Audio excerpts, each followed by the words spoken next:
절씩 보겠습니다. 시편 41편 1절에서 13절입니다. 제가 먼저 고백드리겠습니다.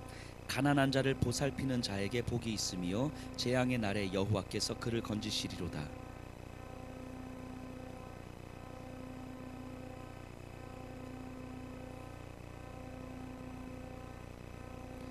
여호와께서 그를 병상에서 붙드시고 그가 누워 있을 때마다 그의 병을 고쳐 주시나이다.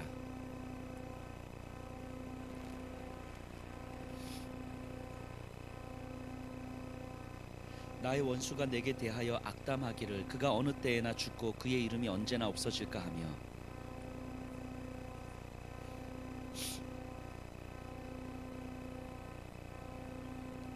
나를 미워하는 자가 다 하나같이 내게 대하여 수군거리고 나를 해하려고 꾀하며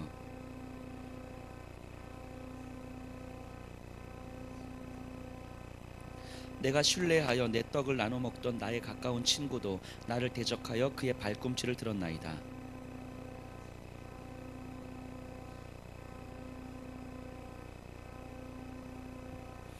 내 원수가 나를 이기지 못하오니 주께서 나를 기뻐하시는 줄을 내가 알았나이다.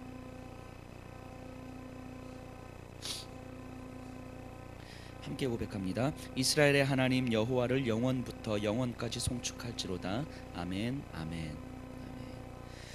시편은 총 150편의 노래로 되어 있고요.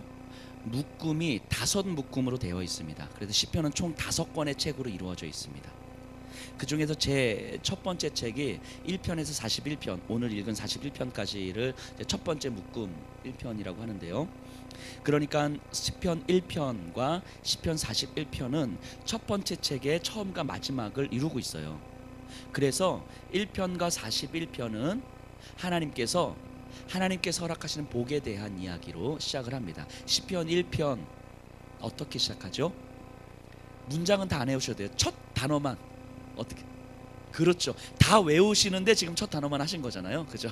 시편 1편을 다 암송하실 텐데 시편 1편 첫 단어만 복 있는 사람은 이렇게 시작하죠. 그리고 악인에게를 쫓지 아니하고 쭉 나오다가 2절에 가서 이렇게 나옵니다. 여호와의 율법을 어떻게 하고요? 즐거워하여서 그 다음에 주야로 묵상하는 자로다. 자, 복 있는 사람은 이렇게 설명하시는 거예요. 여호와의 율법을 즐거워하여서, 그래서 그의 말씀 듣기를 즐거워하여서 묵상하는 자라고 이야기해요. 자, 시편 41편에도요 복 있는 사람으로 시작을 합니다. 시편 1편 보세요. 41편 1절 가난한 자를 보살피는 자에게 복이 있으며 재앙의 날에 여호와께서 그를 건지시리로다. 복이 있는 사람에 대한 이야기를 합니다. 그러니까 1편과 41편은 하나님께서 복 있는 자가 어떤 사람인가에 대한 이야기를 해요. 41편에서 복 있는 사람은 어떤 사람이라고 이야기합니까? 여기서 가난한 자를 보살피는 자라고 이야기해요. 가난한 자를 보살피는 자. 그 가난한 자를 보살피는 자에게는 재앙의 날에, 하나님의 심판의 날에 그를 건지실 것이다 라고 이야기합니다. 그럼 이것을 1편하고 연결시키면 이런 이야기예요. 복 있는 사람은 여호와의 율법을 즐거워하고 그의 율법을 듣는 자인데, 그의 율법을 듣는 자는 가난한 자를 보살피는 자일 수밖에 없는 거죠. 여호와의 율법을 즐거워하여 묵상하는 자, 시편 1편 6절에 가서 어떻게 고백하죠? 마지막에 가서 여호와께서 의인은 인정하시나 악인의 길은 망하리로다. 의인, 복 있는 사람은 여호와 하나님께서 인정하신다라고 이야기합니다. 인정하신다, 받아주신다 의미죠. 여호와의 율법을 듣는 자는 여호와께서 받아주신다라고 말씀하시고요. 가난한 자를 보살피는 자는 그 재앙의 날에 여호와께서 건지실 것이라고 말씀하고 있습니다. 자, 즉 복 있는 사람, 하나님으로부터 복을 받는 사람에 대한 이야기를 해요. 그러니까 이 고백을 하는 사람이 2절 3절의 고백이 가능해지는 거예요. 2절 3절 제가 읽어볼게요. 여호와께서 그를 지키사 살게 하시리니 그가 이 세상에서 복을 받을 것이라. 주여 그를 그 원수들의 뜻에 맡기지 마소서. 여호와께서 그를 병상에서 붙드시고 그가 누워 있을 때마다 그의 병을 고쳐 주시나이다. 자, 여호와께서 복을 주시는 자, 여호와께서 지키시는 자. 지금 이 시인은요, 다윗은 깊은 병에 걸리는 것 같아요. 그래서 인간으로 어찌할 수 없는 질병 가운데 있는데 그런데 하나님께서 지키시는 자 병을 고쳐 주실 것입니다. 이렇게 이야기를 하는데 이거는 내가 갖는 확신이 아니에요. 내가 믿을 때 내가 믿습니다. 믿는 주체가 내가 되면 어느 순간 흔들릴 수밖에 없어요. 흔들려서 이 믿음이 있는지 없는지조차, 그래서 믿음 생활을 제대로 못할 때는 사실 내가 예수님을 믿고 있는 자인지 내가 구원받은 자인지 조차 흔들릴 때가 있는 거잖아요. 믿는 것이 내가 확신을 갖는 게 아닌 거예요. 하나님의 말씀이 내 안에 들어와서 내 안에 믿음이 자리 잡게 되는 거예요. 생각해 보세요. 우리 아들 딸이 있는데, 우리 비니하고 수아가 있는데, 야 비나, 오늘부터 너는 내 아들이야. 내가 오늘 그렇게 결단했어 라고 해서 그 순간부터 내가 이 비니가 내 아들이라고 믿어지는 게 아닌 거잖아요. 내 결단과 상관없어요. 우리 아들이, 비니가 내 아들이라는 것은 사실인 거예요. 사실. 그 사실을 인정하는 것이 믿음이죠. 사실을 인정하는 것이 믿음이에요. 내가 결단하고 믿는다고 해서 아들이 되는 게 아니란 말이죠. 신앙 믿음이라는 것도 그런 거예요. 우리가 하나님을 믿는다는 건 내가 결단하고 내가 다짐하고 내가 믿겠습니다 해서 믿어지는 것이 아니고, 하나님은 이 땅의 창조주이시고 하나님은 이 땅의 구원주이시라는 그 사실을 내가 인정하는 거예요. 그러니까 믿음의 근거가 나한테 있는 것이 아니라 하나님께 있는 거죠. 하나님께. 내가 아무리 흔들려도, 내가 아무리 우리 비니한테 화가 나도 비니가 내 아들이라는 사실이 변하지 않는 것처럼, 내가 아무리 흔들리고 내 믿음의 근거가 다 사라진다 할지라도 하나님께서 창조주이시고 하나님께서 나를 구원하시기 위해서 예수 그리스도를 보내시고 십자가에 못 박혀 죽으시고 장사한 지 사흘 만에 죽은 자 가운데서 다시 살아나셨다는 이 사실이 바뀌진 않는 거예요. 그게 우리 믿음의 근거인 거예요. 그게. 그러니까 이 다윗은요, 내가 믿습니다. 나의 병을 고쳐주실 것입니다. 이게 내가 붙잡고 있는 게 아니에요. 내가 붙잡고 있는 건요, 얼마나 허약한지 모릅니다. 얼마나 허약한지 몰라요. 하루에도 수십 번씩 흔들리는 거죠. 다윗은요, 믿어지는 거예요. 말씀을 들으면 들을수록, 그 말씀에 따르면 따를수록 믿어지는 거예요. 그러니까요, 우리가 말씀을 듣고 순종해야 됩니다 라고 이야기할 때요, 순종하기로 결단하는 게 중요한 게 아니고, 결단하는 이유는 결단 그 자체가 믿음이 아닌 거예요. 결단하고 순종하고 따르면 따를수록, 그 깨달아 가면 갈수록 하나님이 사실이구나 라는 게 내 안에 들어오는 거예요. 말씀을 듣고 순종하고 가면 갈수록 하나님이 진짜 창조주이시구나, 하나님이 진짜 나를 구원하신 분이시구나 라고 하는 그 사실이 내 안에 들어오는 거예요. 사실이 내 안에 들어오니까 말씀을 더 들을 수밖에 없고 더 따를 수밖에 없는 거죠. 그러니까 내가 순종하기로 결단하는 것, 내가 헌신하기로 결단하는 것, 이거는요 그냥 작은 하나의 그냥 내 마음의 다짐일 뿐인 거예요. 이게 믿음이 아니에요. 이게 믿음이.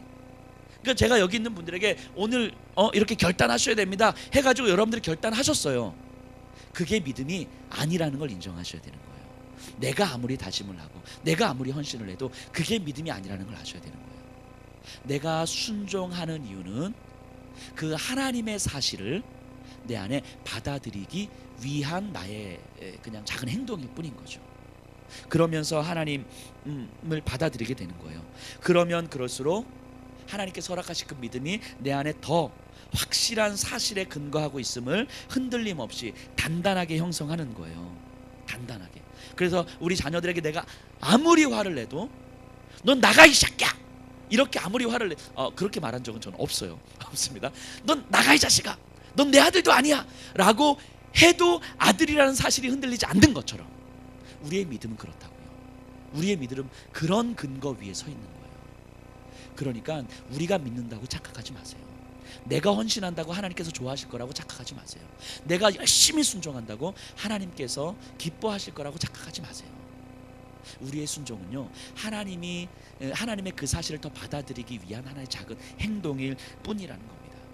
다윗은 지금 그렇게 그 하나님을 보고 있는 거예요. 그 하나님이 확신되어지기에 그 하나님의 말씀을 듣고 가난한 자를 돌보는 자, 그러니까 그 하나님의 자녀로서 하나님의 보살핌을 받는 하나님의 복 있는 사람은 하나님께서 포기하지 않으신다는 것을 믿는 믿음을 고백하는 거예요. 그러니까 주님 고쳐주실 테니까, 이게 병 고쳐주세요 이 얘기가 아닌 거예요. 믿음의 고백인 거죠. 사실 위에 근거한 고백인 거죠. 그러니까요, 그 고백을 하는 사람은 더 고백이 깊어져요. 그게 4절이거든요.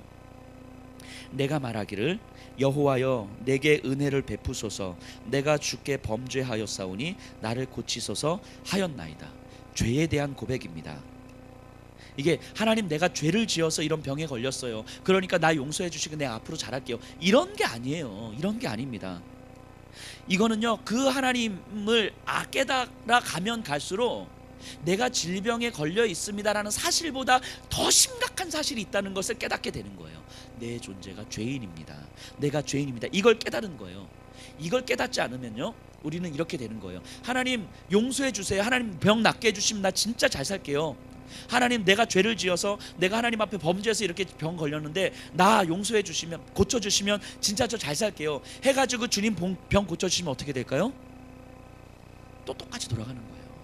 하나님께서 내 기도 응답해 주시면 우린 똑같이 돌아가는 거예요. 그렇죠? 우리 은혜야.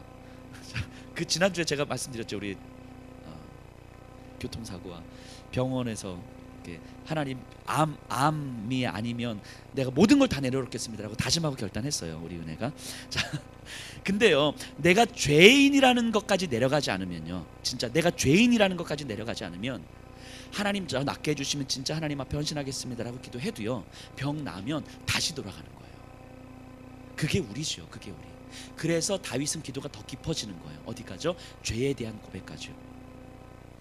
그러면서 내 안에 믿음의 근거가 없다는 것을 깨달아가는 거예요. 조금만 힘들고 실망하면 흔들리고 놓고 싶은 나인 거죠. 그러면서 다윗은 현실로 경험하게 됩니다. 내가 그런 믿음의 근거, 전혀 소망할 수 없는 내 최선과 내 열정과 나를 근거로 해서 쌓아왔던 것들이 다 어느 순간 무너진다는 것을 깨닫게 되는 거예요. 그게 5절 이하에서 쭉 나오는데 9절 보세요. 9절. 내가 신뢰하여 내 떡을 나눠 먹던 나의 가까운 친구도 나를 대적하여 그의 발꿈치를 들었나이다. 내가 신뢰하고 내 떡을 나눠 먹던 나의 가까운 친구, 내 떡을 나눠 먹는 내 소유를 나눈다는 의미거든요. 내가 그렇게 믿었던, 나의 모든 것을 나누었던 나의 친구가 나를 대적했다, 이 얘기입니다. 내가 병에 걸려서 지금 왕의 자리가 위태위태한 이 상황에서 결국 나에게 등 돌리더라, 이거예요. 내가 이제까지 쌓아왔던 거, 내가 믿고 의지해왔던 것들, 하지만 상황의 변화에 따라서 나를 대적하는 상황이 되는 거예요. 그래서 우리는 절망하는 거 아닙니까? 믿었던 사람들, 믿었던 자녀들, 그거 없으면 안 된다고 생각해도 돈, 직업, 결혼, 이런 것들이 사실 우리를 무너뜨리는 거예요. 이런 것들 때문에 무너지는 거죠. 이게 이스라엘의 역사 속에서 우리는 너무너무 많이 찾아볼 수 있어요. 돈을 믿고 재력을 믿고 군사력을 믿고, 그래서 이거면 내가 충분하게 안전할 거라고 생각하고 이것을 자랑했던 왕들 치고 끝까지 그것을 자랑하며 갔던 왕은 단 한 사람도 찾을 수가 없습니다. 결국 돈 때문에 무너졌죠. 군사력 때문에 무너진 거죠. 우리도 마찬가지죠. 우리가 우리의 자녀의 잘났음을, 내가 이렇게 잘 키웠음을 자랑하는 사람들 치고 그 자녀들 때문에 절망하는 거예요. 내 최선을 다해서 열정을 다해서 돈을 벌려고 했던 그 사람들, 그 돈 때문에 좌절하는 거죠. 내가 그렇게 믿고 쌓아왔던 것들 때문에. 왜냐하면 그런 것들이 내 삶의 안전을 보장해주지 않는다라는 걸 다윗은 지금 고백하고 있는 거예요. 경험하고 있는 거죠. 그 친구들조차 발 뒤꿈치를 들었다라고 이야기를 합니다. 그러면서 11절에 이렇게 고백합니다. 내 원수가 나를 이기지 못하오니 주께서 나를 기뻐하시는 줄을 내가 알았나이다. 그러니까 하나님, 내 원수가 나를 무너뜨리려고 하는 것들이, 이것이 질병이든 돈이든 배신감이든 무엇이든 나를 무너뜨리려고 하는 것들이 나를 무너뜨리는 것이 아니라는 걸 깨닫게 해주십시오. 이거예요. 나를 지금 무너뜨리려고 하는 것들이, 그래서 지금 당장 내가 무너질 것 같은 이것인데 이것들이 나를 무너뜨리지 못한다는 것을 내가 믿게 해주십시오. 근데 이유는 딱 한 가지예요. 뭐라고 이야기합니까? 주님이 나를 기뻐하시기 때문이다라는 거예요. 주님이 나를 기뻐하시기 때문이다. 내가 주님을 꽉 붙들고 있기 때문이가 아닌 거예요. 주님이 나를 기뻐하시기 때문에 주님이 원수들에 의해서 내가 무너지는 것을 허락하지 않으시는 거예요. 주님이요. 이게 다윗의 믿음이었어요. 다윗의 믿음. 이게 다윗이 결국 그 삶 속에서 고백하는 거예요. 복 있는 자, 복 있는 사람, 이렇게 고백하고 있는 거죠.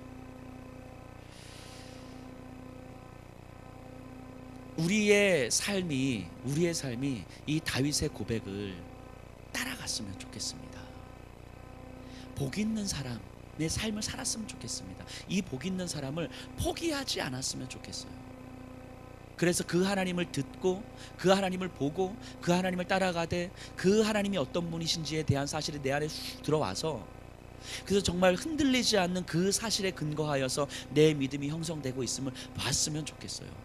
그러다 보니까 그 하나님 앞에서 내가 정말 뼛속 깊이 죄인일 수밖에 없다는 것을 충분히 깨닫고, 그래서 정말 주님의 은혜가 아니면 지금 이 순간 단 한순간도 내가 살아갈 수 없다는 것을 주님 앞에 그렇게 고백했으면 좋겠고요.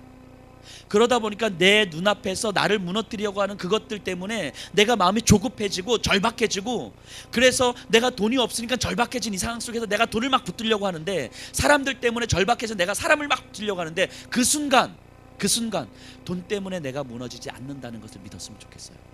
그래서 그 순간 돈을 붙잡으려고 절박하지 않았으면 좋겠어요. 사람들 때문에 무너질 때 이것들이 나를 무너뜨리지 못한다는 것을 확신했으면 좋겠습니다. 왜냐하면 주님이 나를 기뻐하시기 때문인 거죠. 주님이 나를 기뻐하시기 때문인 거죠. 이것이 우리에게 믿어지는 거예요. 우리가 구할 믿음은 이거예요. 하나님 잘 믿게 해주십시오가 아니라 하나님께서 나를 기뻐하고 계심을, 하나님 내가 믿게 해주십시오, 이렇게 고백했으면 좋겠습니다. 그리고 우리의 삶에서 복 있는 삶이 포기되지 않았으면 좋겠습니다.